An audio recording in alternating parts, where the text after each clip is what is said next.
trigger because of the smell. The smell is. Maybe I can hold my nose. My hand's moisturized, so I can't open this thing. There we go.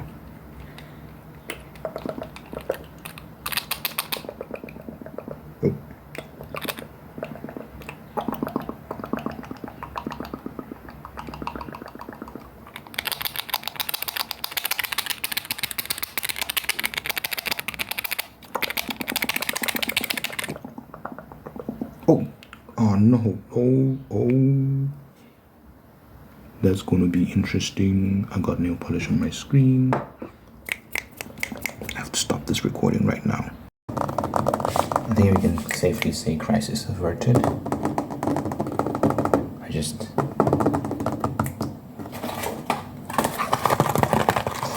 sprayed some alcohol on it. It came right off. Woohoo!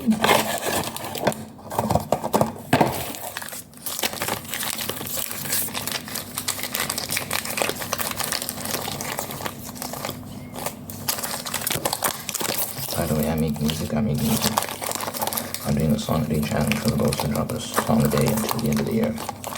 My goal is to drop a song a day until the end of the year. Oh.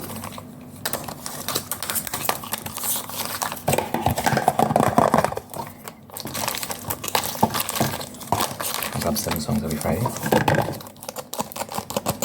Every Friday, 7 songs. Link in description, you can check that out. Link in description. Link in description.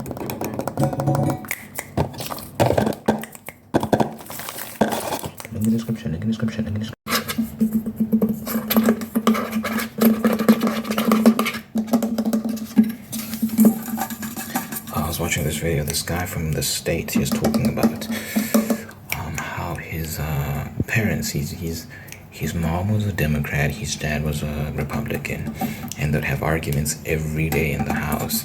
But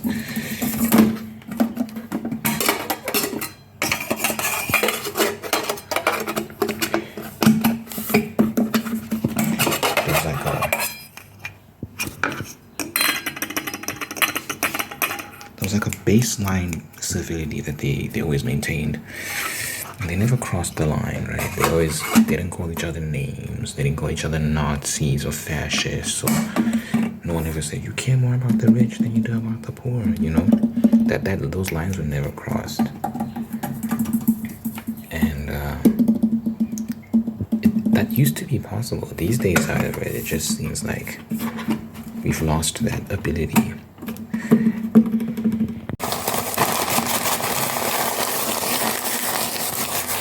You know, it's not exclusively an American problem. This division, this dichotomy, this polarization, because it's spread around the world through the internet. You see these debates happening everywhere now, where you can boil it down to traditionalists versus modernists, I guess. Oh, is there a hole at the bottom of this? Where is this leaking? Spinning.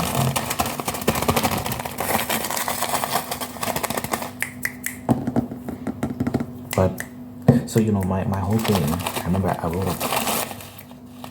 wrote a lengthy post on my community tab, and I was just talking about how it's important for both, if you want to like separate it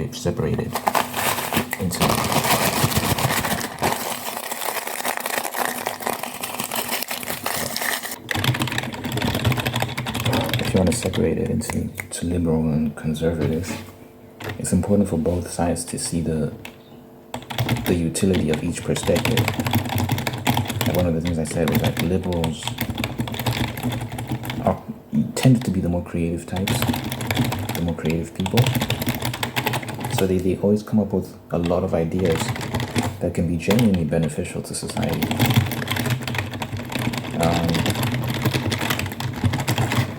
Because there are times when we do need change, we do need new ideas. So that sort of perspective, that sort of mindset is essential. But where the issue we see these days is the issue with that mindset when left unchecked is it's unable to regulate itself. It keeps going and spirals out of control. There's no end to the creativity. So now you're trying to spice things up that don't need any spicing up. You're trying to innovate where innovation is not needed. And I think that's where the more conservative types, the traditionalists, come in. We maintain order, we maintain tradition. And we say, like, we need to keep it. So you see it like with marriage, with the family structure, with gender roles, all this sort of stuff. We're starting to see that when you remove these things, society collapses, people become less happy. It just doesn't work. And this is observable by every metric available, right? If you go online and you look at any level of stats, I mean, at any sort of studies that have been conducted with regards to the state of mental health in the modern age, we've plummeted by almost every metric. So I think some things do need to remain. So, there's value in both perspectives. So it's important that we don't go at each other's throats too much and understand that if we work together, we can create a unified vision that creates the best version of society possible. You can't lean too much in either direction, because the conservative types, you let them go crazy, they'll choke the life out of society. You're not allowed to have any fun. You're not allowed to do anything. And society becomes very legalistic. It becomes hard to breathe.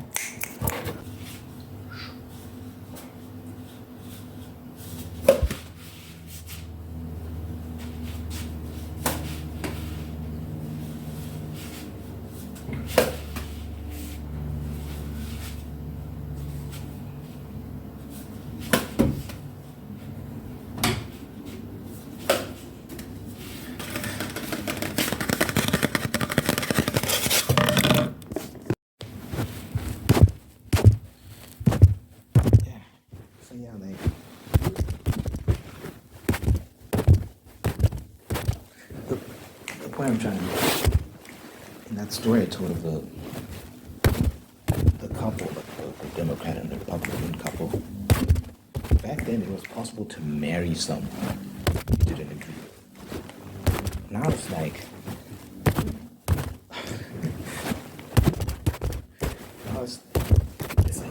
we call people we disagree with. It's unbelievable. And you dilute the term Nazi when you do that, by the way.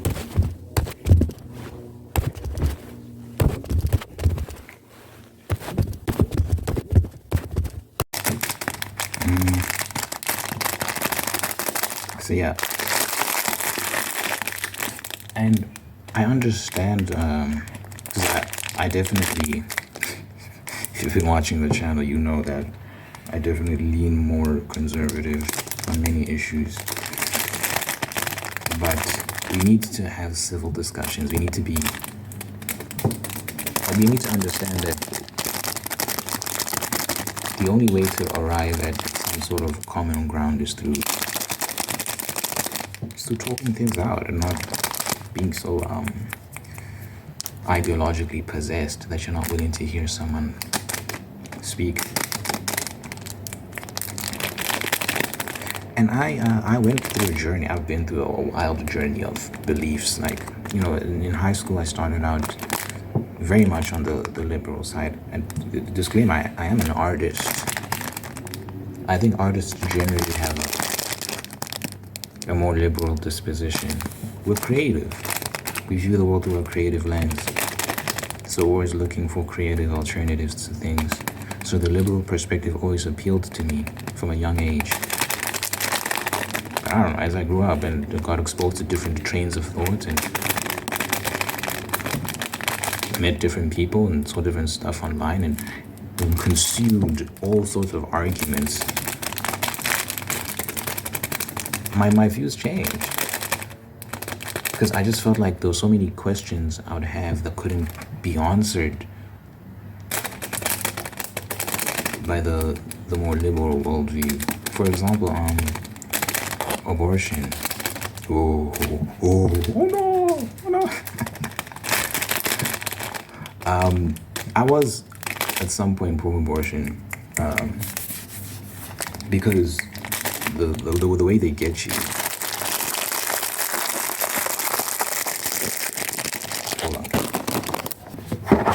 We're gonna do a show and tell now. The way they get you is with the emotional arguments, right? So it's like a woman got impregnated by a guy, he leaves her to fend for herself. She's got bills to pay, she's got this. Life is going crazy. What is she meant to do? How is she going to support this child? What's going to happen? And in that moment, you're like, damn, that is a crazy situation. I don't know what I would do if I was in that situation. So you say, okay, I guess in that situation, abortion should be okay. And then say, okay, you could take the most extreme example. 11-year-old kid gets R-worded. Let's take that most extreme situation. When you allow in that situation for a termination of a pregnancy, we'll say, hold on. So these are Chelsea buns. In other parts of the world, you might call them cinnamon rolls.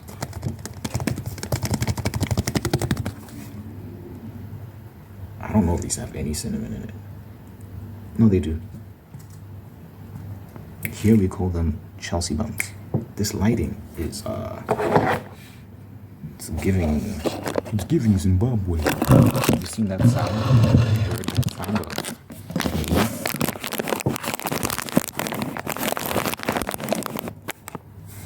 Here we go.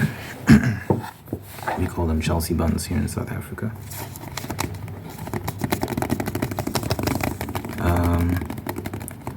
So if you take the most extreme example, 11-year-old child gets R-worded, she's pregnant now.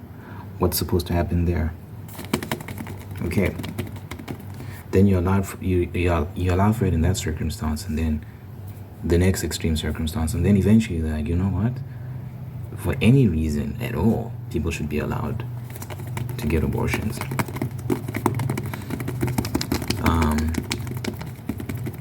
Yeah, that's where we're at now. That's what a lot of people say now. And the issue is, while we understand the emotional arguments, and it's a lot of this stuff genuinely is like, oh my God, you're just stuck between a rock and a hard place, right? Like what happens? You're supposed to pick between two extremes. Do I save the child's life and subject myself to hardship, whatever hardship follows, or do I kill the child and save myself from the hardship? And because it's understandable, right? Why one want to do the latter. So what they say is, no, you're not actually killing a child. It's not a child. It's a fetus. It's a clump of cells. It's this, it's that. It's not actually a child. And we can get lost in the philosophy of it, right? We can debate until the sun goes down about whether it's a human being you're killing or not. But what I'd like to say to people is, I think instinctually everyone deep down knows there's something wrong with abortion. You feel it. If you're being honest, it's not nothing. Women don't just get abortions and then they just walk off like nothing happened. It's like, I remember I was going through this, I saw this video of this woman who just had no, it wasn't just, like, she'd had an abortion. It had been a year or more than that. I think it'd been years. And she was like, I've never been the same since. And this is not some pro-life woman. It's a pro-choice woman just being honest about her experience. she's like, I can't get it out of my head. Like, I've been traumatized by this. And then there were a bunch of women in the comments. One was saying, like, when I got my abortion, after that, I had to be submitted to a psych ward because I couldn't get over it. Like, it bothered me so deeply. Other women were talking about all sorts of treatments they had to get and how like, some of them can't sleep at night and all these different things. And majority of abortions are before 20 weeks, I think.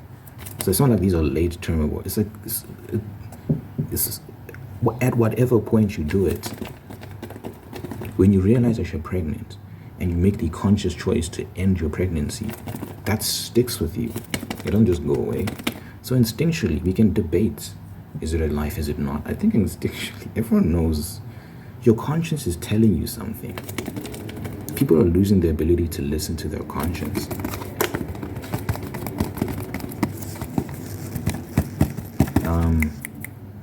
That there's something wrong here. You're not supposed to be doing this.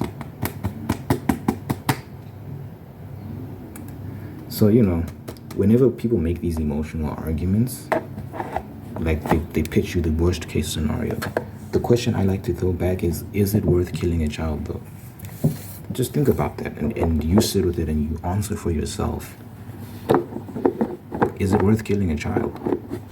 Whatever extreme circumstance you're trying to flee, you're trying to avoid,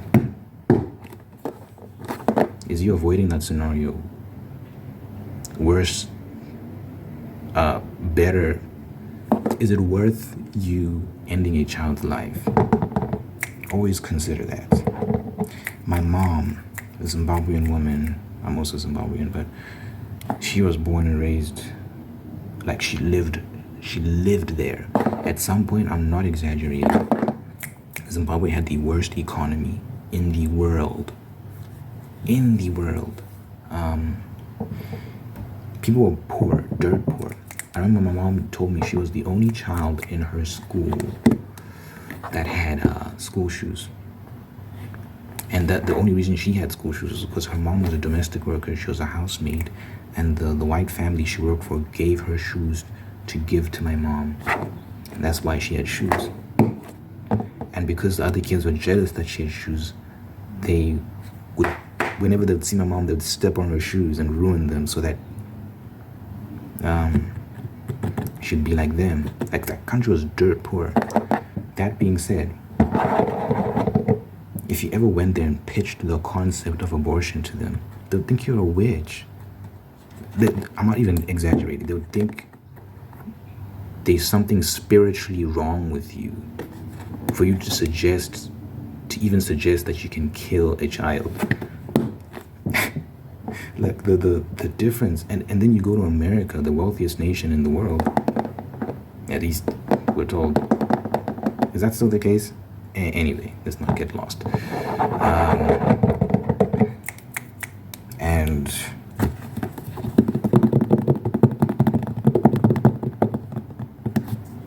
abortion's just it's normal. The West in general, the Western world, abortion's normal. Even though y'all have all these resources and money, it's insane, dude. So it's not an issue about circumstance. It's not an issue about money and all that stuff. It's an issue about morals. I think our morals are different.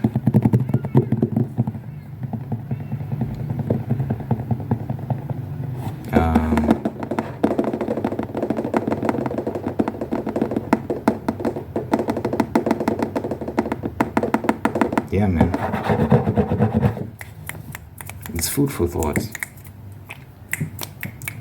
I said all that to say, like, right now, the people losing their minds that I'm saying all this, whoever's watching this is typing something, you're so bad, I'm so disappointed, yada, yada, yada. But I'm trying to explain my point of view to you, like, why I think what I think, you know?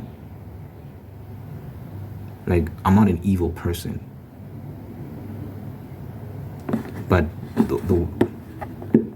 the way the media paints it is like if someone is against abortion, they hate women, and there's all these things that are morally wrong with them.